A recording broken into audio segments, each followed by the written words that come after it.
साधना और समाधान चैनल देख रहे सभी भक्तजनों को जय माता की।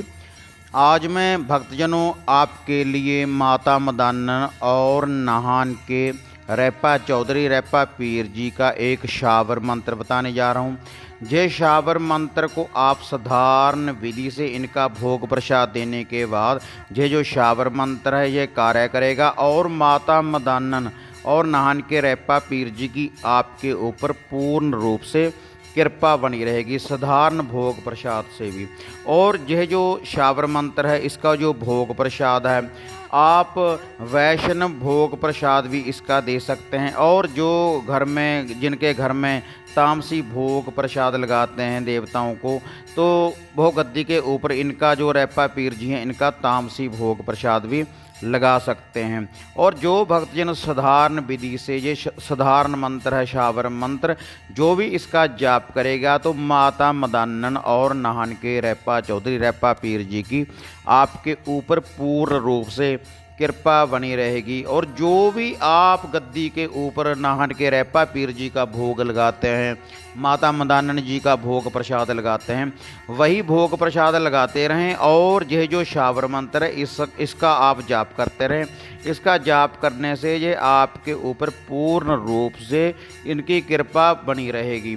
और आपके घर में कोई भी दुख दलिद्र है, कोई कला कलेश है, तो यह जो माता मदानन है और रैपा पीर जी आपके ऊपर पूर्ण रूप से इनकी कृपा आपके ऊपर बरसने लगी। जो भी इस शावर मंत्र का जाप करेगा और इनका जो भोग प्रसाद लगाएगा, और जो इसका भोग प्रसाद है वो बिल्कुल सिंपल भोग प्रसाद है, वह भी मैं आपको बताने जा रहा हूँ। जो भक्तजन इनकी साधना करना चाहते हैं, इस शावर मंत्र को सिद्ध करना चाहते हैं, और यह जो मैं आपको भोग प्रसाद बताने जा रहा हूँ, अगर आप इस शावर मंत्र की सिद्धि प्राप्त करना चाहते हैं, साधना प्राप्त करना चाहते हैं, तो आप इसका जो सेवन है, जो इसका भोग प्रसाद है, ये माता मदानन और नाहन के रैपा पीर जी को 21 दिन लगातार यह भोग लगाते रहें।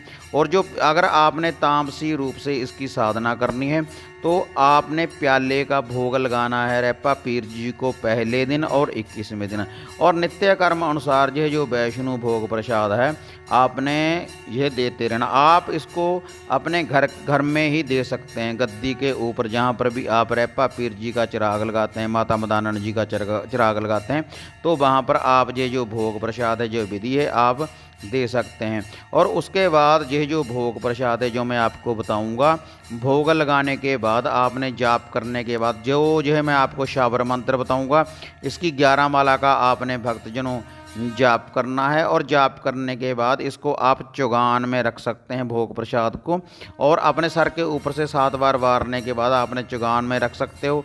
जहाँ माता मदानन का जहाँ पर थान बना हो तो वहाँ पर भी आप इस भोग प्रसाद को चढ़ाते रहो। तो इससे भी ये नाहन के रैपा पीर और माता मदानन जी आपके ऊपर पूर्ण रूप से प्रसन्न रहेंगे। इस शावर मंत्र से ये भोग भी मंजूर करेंगे, और जो भी आपके घर में दुख दरिद्रता है तो उसको भी यह अपने इल्म से दूर कर देंगे इस शावर मंत्र की शक्ति से। हाँ माता रानी के भक्तजनों, जो भी भक्तजन इनका जाप करना चाहते हैं, सिद्धि प्राप्त करना चाहते हैं, या फिर वैसे आप साधारण विधि से नित्य कर्म अनुसार इसका जाप करना चाहते हैं, तो मैं आपको इसका भोग प्रसाद बताने जा रहा हूँ।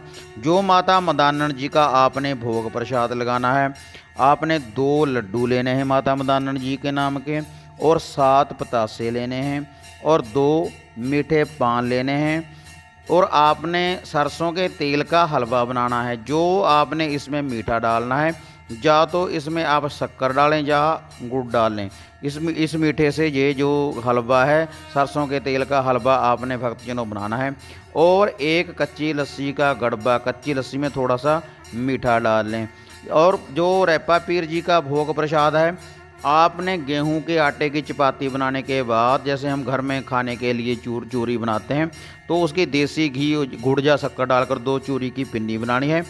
2 लड्डू लेने हैं, 7 पतासे लेने हैं, और 2 मीठे पान लेने हैं। अगर आप तामसी भोग प्रसाद से इनकी साधना करेंगे तो आपने एक इनको मदरा का प्याला देना है, और इनकी आप सिगरेट भी लगा सकते हैं। अगर आपके घर में आप पहले हुक्का ताज़ा करते तो इनके नाम का आप हुक्का भी ताज़ा कर सकते हैं।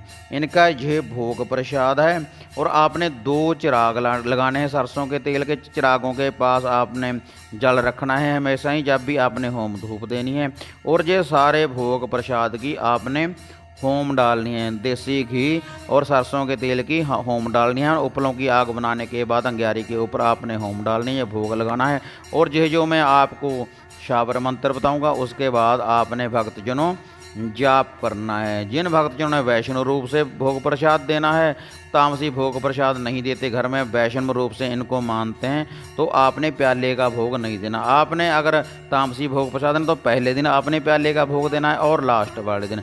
ये सारा भोग प्रसाद माता मदानन जी का और नाहन के रेपा पीर जी का ये सारा भोग प्रसाद है। घर से बाहर देना है आपने, या तो किसी चौगान में बाहर कलर में मैदान में देना है, या माता रानी के थान के ऊपर आपने ये भोग प्रसाद देना है। उसके बाद भक्तजनों ये जो मैं आपको शाबर मंत्र बता रहा हूँ इसका भक्तजनों आपने जाप करना है 11 माला का नित्य कर्म अनुसार। रात्रि के समय आपने ये जाप करना है। पाक साफ होने के बाद आपने ये जाप करना है। जिन्होंने साधना करनी है तो वह 21 दिन ब्रह्मचार्य का पालन करें और धरती के ऊपर आसन लगाकर ही आपने सोना है। और इसका आपने जाप करना है 11 माला का नित्य कर्म अनुसार। शुक्ल पक्ष के शनिवार से आपने ये जो साधना है, ये पाठ है, आपने आरंभ करना है। और नित्य कर्म अनुसार भी जो भक्तजन इस मंत्र का जाप करना चाहते हैं तो आप गद्दी के ऊपर भी इसका जाप कर सकते हैं। जो भी आपकी परंपरा है घर में जो भी आप नाहन के रेपा पीरो माता मदानन जी का भोग प्रसाद देते हैं तो उस विधि से भी आप इसका जाप कर सकते हैं। जो भी भक्तजन इस मंत्र की साधना करना चाहते हैं और इनसे शक्तियाँ प्राप्त करना चाहते हैं। हाँ माता रानी के भक्तजनों, अब मैं आपको ये शाबर मंत्र बताने जा रहा हूँ। ये शाबर मंत्र बताने से पहले आप सभी भक्तजनों से निवेदन है कि जिन्होंने हमारा चैनल साधना और समाधान अभी तक सब्सक्राइब नहीं किया, कृपया भक्तजनों वे सब्सक्राइब कर लें। अगर आपको वीडियो अच्छी लगी तो लाइक और शेयर ज़रूर करें और घंटी का बटन दबाएं ताकि हमारी हर नोटिफिकेशन आपको सबसे पहले मिल पाए। हाँ भक्तजनों, बहुत से भक्तजनों के हमें मैसेज आते हैं, नहीं देखे भक्त जी आप कोई हमें मोबाइल नंबर दें जिसके ऊपर हम आप व्हाट्सएप के ऊपर आपसे बात कर सकें, हमें आपसे कोई मैसेज भेज सकें। तो भक्तजनों मैंने डिस्क्रिप्शन में नीचे मोबाइल नंबर दिया हुआ है, आप ओनली हमें व्हाट्सएप के ऊपर मैसेज कर सकते हैं, वॉइस SMS कर सकते हैं आप, और या आप रिटर्न में हमें लिखकर कुछ भी भेज सकते हैं। जो भी आप हमें कोई क्वेश्चन पुट करेंगे तो हम आपका आंसर देंगे। हाँ माता रानी के भक्तजनों, अब आप जे माता मदानन और नाहन के रेपा पीर जी का शाबर मंत्र नोट कर लें। जाग जाग जाग माई मदानन मेरी जगाई जाग, मेरे गुरु की जगाई जाग, जागते जागते नाहन के रेपा पीर जागे, गऊ गोबरी कष्ट हरनी अंत लाग गया माता में तेरे चरनी, लगाऊं आपका भोग काटो सभी रोग, चले मंत्र फुरे वाचा, देखूं माता मदानन नाहन के रेपा पीर आपकी कलाम का तमाशा। हाँ माता रानी के भक्तजनों, ये जो शाबर मंत्र है इसकी 11 माला का आपने नित्य कर्म अनुसार जाप करते रहना है। इससे जो माता मदानन है और नाहन के रेपा पीर जी हैं ये जागेंगे और आपके ऊपर पूर्ण रूप से अपनी कृपा बनाई रखेंगे। आपको ये साक्षात दर्शन दे सकते हैं, आपको वचन कर सकते हैं और आपके सर के ऊपर इनकी सवारी आ सकती है। जो भी भक्तजन श्रद्धा से इस शाबर मंत्र का जाप करेंगे, और ये जो शाबर मंत्र है स्त्री और पुरुष दोनों ही इसका जाप कर सकते हैं, सुबह भी जाप कर सकते हैं और शाम को भी जाप कर सकते हैं। आप इस शाबर मंत्र का भोग प्रसाद लगाने के बाद, होम धूप डालने के बाद, और जो इसकी साधना है वो आपने रात्रि को ही करनी है। आपने एक समय बांध लेना है, रात्रि के समय या 7 बजे से शुरू करें 8 बजे से शुरू करें, एक समय आप बांध लें और रात्रि को एक समय ही आपने इसका जाप करना है। जो भक्तजन इस शाबर मंत्र की साधना करना चाहते हैं, इस शाबर मंत्र से शक्तियां प्राप्त करना चाहते हैं, तो वो एक समय ही इसका जाप करें रात्रि के समय, जो इसकी पूर्ण रूप से साधना प्राप्त करना चाहते हैं। हाँ माता रानी के भक्तजनों, ये तो था माता मदानन और नाहन के रैपा पीर जी को जगाने का, उनकी कृपा प्राप्त करने का शावर मंत्र। इसी तरह की एक नई विधि और एक नई साधना के साथ आपसे फिर मिलेंगे। तब तक जय माता काली, जय बाबा भैरवनाथ।